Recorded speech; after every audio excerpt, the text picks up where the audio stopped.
Hello welcome, मैं हूं अरुण कुमार यादव और इस वीडियो में हम देखेंगे क्लास 8 की प्रश्नावली 6.4 के क्वेश्चन 6 और 7 का सॉल्यूशन।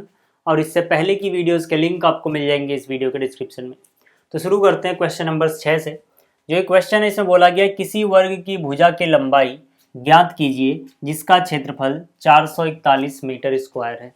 ठीक है, मतलब क्या है कि हमारे पास एक वर्ग है और जो ये वर्ग है हमारे पास, ठीक है ना, जो ये वर्ग है हमारे पास, इसकी भुजा की लंबाई हमें बतानी है। ठीक है, तो अगर हम मान लेंगे इसकी भुजा ए है, ठीक है, हमने क्या मान लिया कि इसकी भुजा ए मीटर है, तो हमें बताना है कि ए की वैल्यू कितनी होगी, मतलब भुजा कितनी आएगी। ठीक है, तो मैंने यहाँ पे लिखा माना वर्ग की भुजा। ठीक है, माना वर्ग की भुजा, वर्ग की भुजा मैंने कितनी मान ली, ए मीटर। ठीक है, और हमें पता है कि जो वर्ग है, ठीक है, जो वर्ग है उसका क्षेत्रफल हमें दिया गया है। ठीक है ना, वर्ग का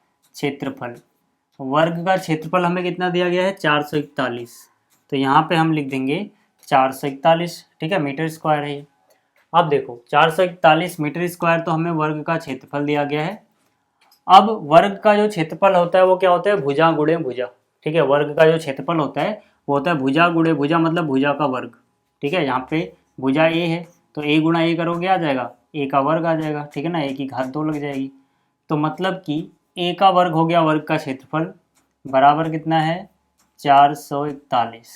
ठीक, तो यहाँ पर आपको ये फॉर्मूला याद होना चाहिए कि अगर आपके पास वर्ग है और वर्ग की भुजा ए है तो उसका क्षेत्रफल ए का वर्ग होता है। ठीक है, ये बात आप याद रखना। तो यहाँ से अगर मुझे ए की वैल्यू निकालनी है, ए का मान निकालना है, तो मैं क्या करूँगा, वर्गमूल लूँगा इस तरफ। ठीक है, हालांकि प्लस माइनस दोनों में आता है, लेकिन अभी जो भुजा है वो नेगेटिव नहीं होती, इसलिए हम ऐसे ही रखेंगे। ठीक, तो ए क्या हो गया, 441 का वर्गमूल। ठीक है, अगर आपको याद है तो आप डायरेक्ट भी लिख सकते हो 441 किसका वर्गमूल, 441 का वर्गमूल क्या होता है, 21 मीटर। ठीक है, तो ये हो गया 21 मीटर। देखो अगर आपको याद था, ठीक है, कि इसका वर्गमूल क्या होता है तो ठीक है। अगर आपको याद नहीं है तो आप क्या करो, आप रफ में निकाल लो भाई, किसी भी तरीके से। ठीक है, बहुत सारे तरीके सिखा रखे हैं मैंने आपको, 2-3 तरीके सिखाए हैं। तो मैं यहाँ पे भाग विधि से निकाल रहा हूँ। भाग विधि में हम जोड़ा बनाते हैं। ठीक है, इसका जिसको नहीं याद है उसके लिए बता रहा हूँ। ठीक, तो सबसे पहले क्या करेंगे, ये 4 है, देखें किसका वर्ग 4 के बराबर होता है, 2 का। तो 2 का वर्ग मतलब 2 दूनी 4 हो गया, घटाए तो 0 आ गया। अगला जोड़ा उतार लोगे, फिर क्या करते हैं, जो चीज़ यहाँ पर है इसका डबल यहाँ पे उतारते हैं। ठीक, तो 2 का डबल कितना, 4। ठीक है, इसके बाद, ठीक है, इतने के बाद हम क्या करते हैं, जो ये 4 है हम सोचते हैं इस 4 को किससे गुणा करें। तो अगर 1 से गुणा करेंगे तो 1 यहाँ भी लिखना होता है, ये नियम होता है। ठीक है, तो 41 गुणा 1 करोगे 41 हो जाएगा। मतलब कि यहाँ पर क्या लिखना है मुझे, 1 से गुणा करनी है, कितना आ जाएगा 41, यहाँ बचेगा 0। जब 0 बच गया तो जो ये होता है ये वर्गमूल होता है, कितना आया 21, तो मतलब इसका वर्गमूल 21 होगा। ठीक है ना, बाकी दूसरे तरीके भी हैं, आप उनसे भी निकाल सकते हो। तो चलो, ये हो गया क्वेश्चन नंबर 6, भुजा हमें पता लग गई। अब देखो जो प्रश्न संख्या 7 है, इसमें हमसे बोला गया किसी समकोण त्रिभुज ABC में कोण भी 90 डिग्री है, और फिर 2 पार्ट में क्वेश्चन पूछा गया है ए और बी में। तो सबसे पहले हम क्या करेंगे, पहले एक त्रिभुज ABC बनाएंगे जहाँ पे कोण भी 90 होगा। ठीक है, तो मैंने यहाँ पर, ठीक है, मैंने यहाँ पर एक त्रिभुज बनाया और इसका नाम क्या रखूँगा मैं, ABC। ठीक है, नाम कुछ इस तरह से रखना है कि जहाँ पे 90 डिग्री बन रहा है वहाँ पे बी आना चाहिए, क्योंकि बी जो है वो 90 डिग्री है। तो पहले 90 यहाँ पे बन रहा है वहाँ बी लिख दो, बाकी ए और सी कहीं भी लिख सकते हो। तो मैंने ए यहाँ लिख दिया, सी यहाँ लिख दिया।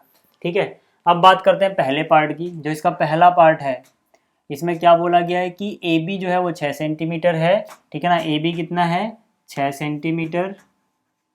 जो बी सी है वो 8 सेंटीमीटर है, बी सी कितना है, 8 सेंटीमीटर। जो ए सी है वो हमें ज्ञात करना है। ठीक है, तो इसको कैसे करेंगे, पार्ट ए की बात कर रहा हूँ मैं। यहाँ पर देखो सबसे पहले हम लिखेंगे त्रिभुज ए बी सी में। ठीक है, त्रिभुज ए बी सी में कोण 90 है, कोण बी 90 है, तो हम लिख देंगे कोण बी बराबर 90। अब आपको पता होना चाहिए कि जो पाइथागोरस थ्योरम है वो समकोण त्रिभुज में लगती है। ठीक है, मतलब कि यहाँ पर एक कोण 90 होना चाहिए, एक कोण 90 है, तो यहाँ पे हम पाइथागोरस थ्योरम यानी कि पाइथागोरस प्रमेय लगा सकते हैं।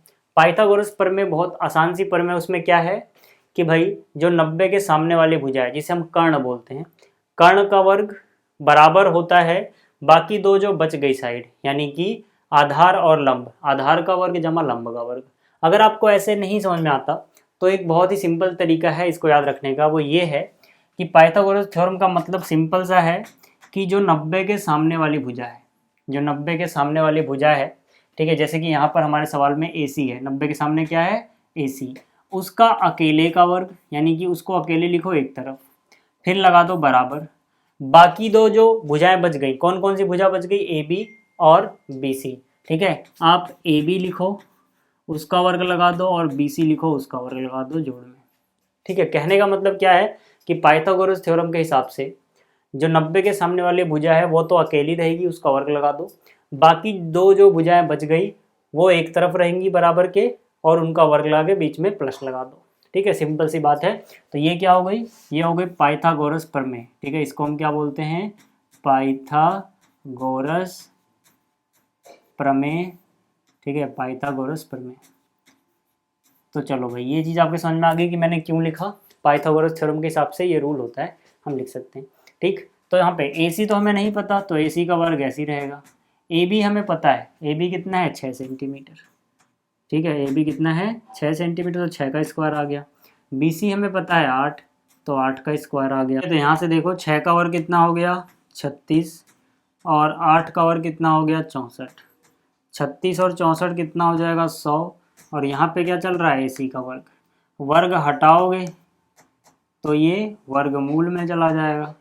हालांकि ये प्लस माइनस ऐसे जाता है, बड़ी क्लास में सीखोगे, लेकिन क्योंकि भुजा नेगेटिव नहीं होती तो हम ऐसे रखेंगे। 100 का वर्गमूल तो आप सबको याद होगा यार 10 होता है, ठीक है, तो AC कितना आ गया 10 सेंटीमीटर, ठीक है। तो ये आपको समझ में आ गया पहला पार्ट, ठीक। दूसरा पार्ट देखो, जो इसका दूसरा पार्ट है, यहाँ तक तो सेम ही रहेगा, इसको नहीं मिटा रहा मैं, ठीक है, ये वैल्यू बदल जाएंगी बस, बाकी सब तो सेम रहेगा। पार्ट B की बात कर रहा हूँ, ठीक है। तो यहाँ पर जो दूसरा पार्ट है इसमें क्या बोला गया कि AC अगर 13 हो जाए इस बार, ठीक है, इस बार इन्होंने क्या बोला, इन्होंने कहा कि AC 13 है, ठीक है, यानी कि जो AC है ये 13 सेंटीमीटर है, BC 5 है, ठीक है, BC कितना है 5 सेंटीमीटर है। AB याद करो, इस बार हमें AB याद करना है, फिर से हम वही करेंगे कि भाई त्रिभुज ABC में कोण B कितना है 90 है, ठीक है ना, मैं बात कर रहा हूँ पार्ट B की, कोण B कितना है, कोण B 90 है, तो कोण भी 90 है, ठीक है। तो हम यहाँ पर भी पाइथागोरस थ्योरम लगा सकते हैं, पाइथागोरस प्रमेय लगा सकते हैं।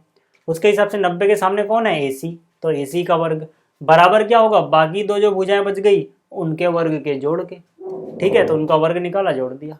तो यहाँ पर इस बार हमें AC पता है, इस बार हमें क्या पता है AC कितना है 13, तो यहाँ से हो गया 13 का वर्ग बराबर, ठीक है, BC पता है 5, AB नहीं पता, तो AB नहीं पता है, जो नहीं पता वो ऐसे ही रहेगा, और यहाँ क्या हो जाएगा 5 का वर्ग। 13 का वर्ग आप जानते हो 13 गुणे 13 कर लेना अगर याद नहीं है तो, ठीक है, 169 आता है, और यहाँ पर AB का वर्ग प्लस में 5 का वर्ग कितना होता है 25 होता है, 25 माइनस में आएगा, 25 इसमें से घटाओगे और इधर क्या बचेगा AB का वर्ग, 25 गया तो कितना बच गया 144, ठीक है ना, 9 में से 5 गया 4, 6 में से 2 गया 4 और 1 बराबर क्या है AB का वर्ग।